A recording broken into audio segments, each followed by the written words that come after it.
ಬೆಂಗಳೂರಿನಲ್ಲಿ ರೇಣುಕಾಸ್ವಾಮಿ ಹತ್ಯೆ ಪ್ರಕರಣಕ್ಕೆ ಸಂಬಂಧಪಟ್ಟಂತೆ ನೋಡಿ ಕೆಲವೊಂದಿಷ್ಟು ವಿಚಾರಗಳು ಬಯಲಾಗ್ತಾ ಇದ್ದಾವೆ.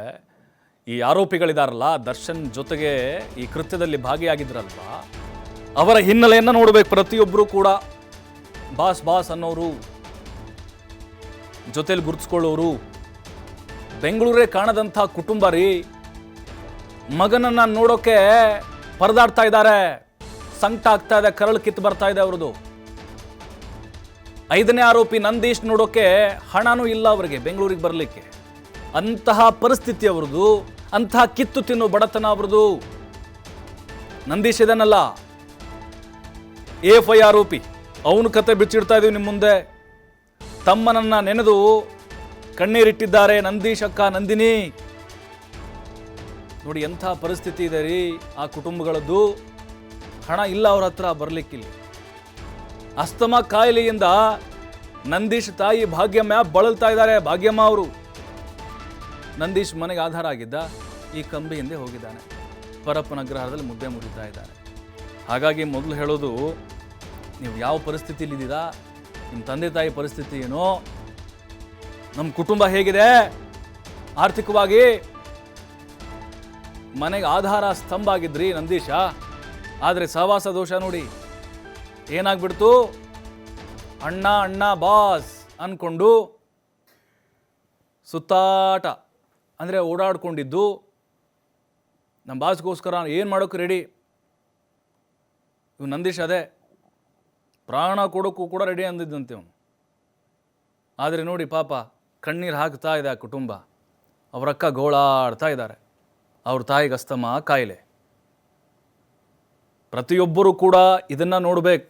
ತಲೆ ಮೇಲೆ ಹೊತ್ಕೊಂಡು ಮೆರಿತಾ ಇದ್ದಾರಲ್ಲ ಕೆಲವೊಬ್ರು, ಅಂಥವ್ರು ನೋಡಬೇಕು.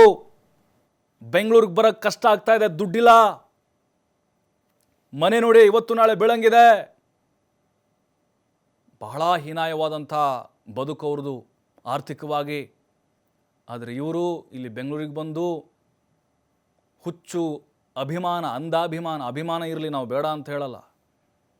ಸಿನಿಮಾ ನೋಡಿ ಖುಷಿ ಪಡಿ, ಆದರೆ ಆ ಕುಟುಂಬವನ್ನು ಬೀದಿಗೆ ತಳ್ಳಿ ಯಾರೋ ಮನಸ್ಸನ್ನು ಮೆಚ್ಚಿಸ್ಲಿಕ್ಕೋಸ್ಕರ ಮಾಡಬಾರ್ದಂತ ಮಾಡಿದರೆ ಯಾರು ಬರ್ತಾರೀಗ? ಯಾರು ಬಂದರು ಆ ಕುಟುಂಬಕ್ಕೆ ನೆರವಾಗಕ್ಕೆ? ಯಾರು ಬರ್ತಾರೆ? ಬಾಸ್ ಬರ್ತಾರೆ ಈಗ, ಕಣ್ಣೀರು ಒರ್ಸೋಕೆ ಹೋಗ್ತಾರ ಅಲ್ಲಿ? ಯಾರು ಬಂದರು? ಅಭಿಮಾನಿಗಳು ಬಂದ್ರ ಆರ್ಥಿಕವಾಗಿ ಸಹಾಯ ಮಾಡಲಿಕ್ಕೆ? ಆಗೋವರೆಗೂ ಅಷ್ಟೇ, ಆದಮೇಲೆ ಯಾರೂ ಬರಲ್ಲ.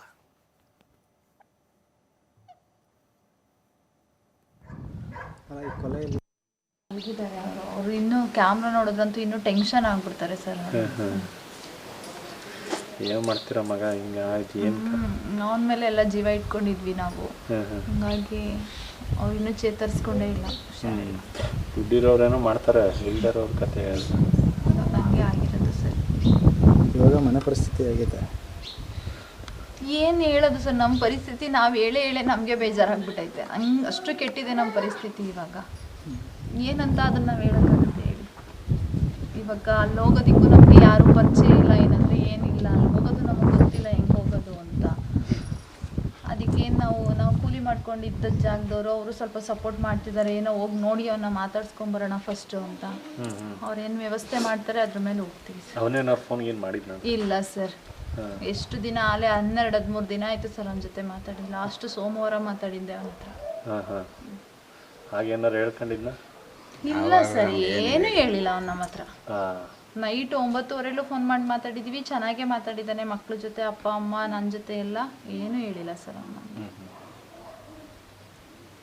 ಅವ್ರ ಸ್ನೇಹಿತರು ಅಥವಾ ದರ್ಶನ್ ಕಡೆ ಯಾರು ಬಂದಿಲ್ಲ ಸರ್. ನಮ್ನ ಯಾರು ಕಾಂಟ್ಯಾಕ್ಟು ಮಾಡಿಲ್ಲ, ನಮ್ಮ ಮನೆವರೆಗೂ ಯಾರೂ ಬಂದಿಲ್ಲ ಸರ್. ದರ್ಶನ್ ಅಭಿಮಾನಿ ಆಗಿದ್ರು ಪಾಪ. ಅದು ಆಗಿದ್ರು, ಅದು ನಮಗೆ ನೀಟಾಗಿ ಗೊತ್ತಿಲ್ಲ ಸರ್ ಏನಾಗಿದೆ ಅಂತ. ಅವ್ನಿಗೆ ACTನಲ್ಲಿ ಕೆಲಸ ಮಾಡ್ತಿದ್ದ, ಅಲ್ಲಿ ಕೆಲ್ಸಕ್ಕೆ ಹೋಗ್ತಿದ್ದ, ಬರ್ತಿದ್ದ, ಅದಷ್ಟೇ ನಮಗೆ ಗೊತ್ತಿರೋದು. ಇವಾಗ ಏನಾಗಿದೆ, ಯಾರೋ ಫೋನ್ ಮಾಡಿ ಕರೆದ್ರು ಅಂತ ಹೋದ್ನೋ, ಗುಂಪಿನ ಜೊತೆ ಹೋದ್ನೋ, ಏನು ನಮ್ಗೆ ಒಂದು ಗೊತ್ತಿಲ್ಲ ಸರ್. ಇವಾಗ ನಾವು ಅವನ್ನ ಮೀಟ್ ಮಾಡಿ ಅವನ ಹತ್ರ ಮಾತಾಡಿದ್ರೇ ನಮಗೆ ಗೊತ್ತಾಗೋದು. ಅಲ್ಲ, ಇವಾಗ A5 ಆರೋಪಿ ಮಾಡಿದ್ದಾರೆ. ಹೌದು ಸರ್, ಮಾಡಿದ್ದಾರೆ. ನೋಡಿ, ನನಗೂ ನೀವೇನು ತೋರಿಸ್ತಿದ್ದೀರೋ ಅದಷ್ಟೇ. ನಮ್ಗೆ ಸ್ಟೇಷನ್ ಕಡೆಯಿಂದನಾಗಲಿ, ಇಲ್ಲಾಂದರೆ ಮತ್ತೊಬ್ಬ ಲಾಯರ್ ಆಗಲಿ, ಯಾರೂ ನಮಗೇನು ಇನ್ಫಾರ್ಮ್ ಮಾಡಿಲ್ಲ. ನೀವು ಟಿ ವಿಗಳಲ್ಲಿ ಏನು ತೋರಿಸ್ತಿದ್ರೋ ಅದನ್ನು ನೋಡ್ತಿರೋದು ಅಷ್ಟೇ. ಹಂಗಾರೆ ಸೋಮವಾರ ಹೋಗ್ತೀರಾ ಮಾತಾಡ್ಸೋಕ್ಕೆ? ನಮ್ಮ ಮಾವ ಏನಾದರೂ ವ್ಯವಸ್ಥೆ ಮಾಡಿದ್ರೆ ವ್ಯವಸ್ಥೆ ಹೋಗ್ತೀವಿ. ಗಾಡಿ ಕಾರ್ ವ್ಯವಸ್ಥೆ ಮಾಡಿದ್ರೆ ಹೋಗ್ತೀವಿ ಸರ್. ಹೋಗ್ಬೋದು. ಅದು ಎಲ್ಲಿದೆ ಅನ್ನೋದು ನಮಗೆ ಗೊತ್ತಿಲ್ಲ. ಒಬ್ಬರು ಎಲೆಕ್ಟ್ರಾನಿಕ್ ಸಿಟಿ ಅಂತಾರೆ, ಒಬ್ಬರು ಬಿಟ್ಟು ಹೋಗ್ಬೇಕು ಅಂತಾರೆ, ಗೊತ್ತಿಲ್ಲ ಸರ್. ನಾವು ಯಾವತ್ತೂ ಓದೋರು ಎಲ್ಲ ನಮಗೆ ಗೊತ್ತೂ ಇಲ್ಲ. ಅವ್ರು ನಮ್ಮ ಮಾವ ಕರ್ಕೊಂಡು ಹೋಗ್ತೀನಿ ಅಂತ ಹೇಳಿದ್ದಾರೆ, ವ್ಯವಸ್ಥೆ ಮಾಡಿಕೊಂಡು ಕರ್ಕೊಂಡ್ರೆ ಹೋಗಿ ಬರ್ತೀವಿ ಸರ್. ಇವಾಗ ನಿಮ್ಮ ತಮ್ಮನ ಪರಿಸ್ಥಿತಿ ನೋಡ್ರಿ ಏನು ಅನಿಸ್ತದೆ ಅಂತ? ಅದೇ ಬೇಸ್ ಕರ್ಲ್ ಕಿತ್ತು ಬರುತ್ತೆ, ಏನ್ ಅನ್ಸುತ್ತೆ ಅಂತಂದ್ರೆ ನಾವು ನಮಗೆ ಕಾಯ್ತಾ ನೆನ್ಸ್ಕೊಂಡ್ರೆ ಇಲ್ಲ ಸಂಕಟ ಇದಾಯ್ತಾ ಇಲ್ಲ ಹಿಂಗ ಆಗ್ತಿದೆಯಲ್ಲ, ಏನಾಯ್ತು ಏನು ಬಿಡ್ತು ಅಂತ ನಮ್ಗೆ ಇವಾಗಲೂ ನೋವಾಗುತ್ತೆ. ಏನು ಮಾಡೋಕ್ಕಾಗುತ್ತೆ ನಾವು ಅಲ್ಲಿ ಹೋಗೋ ಪರಿಸ್ಥಿತಿಲೂ ಇಲ್ಲ, ಇಲ್ಲ ಒಬ್ರು ಲಾಯರ್ ಇಡೋ ಪರಿಸ್ಥಿತಿಲೂ ಇಲ್ಲ. ಏನು ಮಾಡೋದು ಅಂತಲೇ ಗೊತ್ತಾಗ್ತಿಲ್ಲ ನಮಗೆ. ಸಪೋರ್ಟ್ ಕೂಡ ಯಾರು? ಯಾರಿಲ್ಲ ಸರ್. ಮನೆಗೆ ಆಧಾರವಾಗಿದ್ದ ಅವನು. ಹೌದು ಸರ್, ಅವನೇ ಆಧಾರವಾಗಿದ್ದು, ನಮ್ಮನ್ನೆಲ್ಲ ನೋಡ್ಕೊತಿದ್ದದ್ದು ಅವನೇ. ಪ್ರತಿಯೊಂದನ್ನು ಅವನೇ ನಿಭಾಯಿಸ್ತಿದ್ದು. ಇಲ್ಲ ನಾವೇ ನೋಡ್ಕೋಬೇಕು. ಅವನು ಅಲ್ಲಿ ಹೋಗ್ತಿದ್ದಾನೆ, ಏನು ಮಾಡಬೇಕು ಅಂತಲೇ ಗೊತ್ತಾಗ್ತಿಲ್ಲ. ಮನೆ ಜವಾಬ್ದಾರಿ ಅವನಿಗೆ ಐತಲ್ಲ? ಹೌದು ಸರ್, ಅವನೇ ಎಲ್ಲ ನಿಭಾಯಿಸ್ತಿದ್ದು. ಇನ್ನು ನಾವು ಯಾರು ಎಲ್ಲೂ ಹೋಗ್ತಾನೂ ಇರಲಿಲ್ಲ, ಏನೂ ಇಲ್ಲ. ಅಪ್ಪ ಅಂಗಡಿ ನೋಡ್ಕೊತಿದ್ರು, ಟೀ ಅಂಗಡಿ ಇಟ್ಕೊಂಡಿದ್ರು. ಅಮ್ಮ ಕೂಲಿಗೆ ಹೋಗ್ತಿದ್ರು, ನರೇಗಾ ಕೆಲಸ ನಡೀತಿತ್ತು. ಇವಾಗ ನರೇಗಾಗೆ ಹೋಗ್ತಿದ್ರು ಅಷ್ಟೇ. ಎಲ್ಲರೂ ನನ್ನ ಮಕ್ಕಳನ್ನ ಎಲ್ಲ ಅವನೇ ನೋಡ್ಕೊತಿದ್ರು.